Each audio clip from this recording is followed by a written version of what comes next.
आता आपण बघूयात अन्य काही राजकीय टॉप 9 बातम्या। दिल्लीसह मुंबई आणि नागपुरात महाविकास आघाडीचं आंदोलन, बीड परभणीतील घटना आणि अमित शहांच्या आंबेडकरांसंदर्भातील वक्तव्याचा निषेध।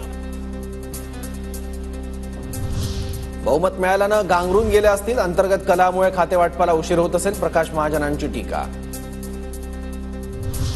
विधानसभा उपाध्यक्षपद राष्ट्रवादीकडे राहणार, सूत्रांची माहिती। राजकुमार बडोले किंवा अण्णा बनसोडेंना संधी मिळण्याची शक्यता, विरोधकांना विधानसभा उपाध्यक्षपद देण्याची मागणी अमान्य, सूत्रांची माहिती।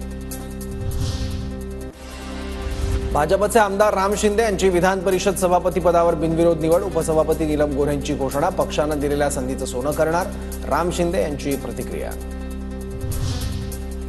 सोलापुरात शहांच्या बाबासाहेबांवरील वक्तव्याच्या निषेधार्थ माथाडी कामगारांचं काम बंद आंदोलन, शेतकऱ्यांचा कांदा लिलावासाठी न उतरवल्यानं शेतकऱ्यांचा रास्ता रोको।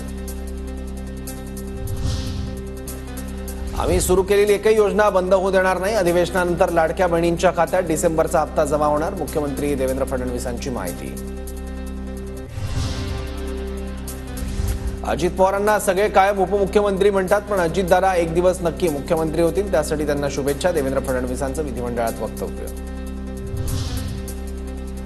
भाजप आमदार रणजितसिंह मोहिते पाटलांना सहकार विभागाची कारणे दाखवा नोटीस, शंकर सहकारी साखर कारखान्याचं अध्यक्षपद रद्द होण्याची शक्यता, मोहिते पाटील बेकायदेशीर कर्जवाटप प्रकरणी गोत्यात आल्याची चर्चा।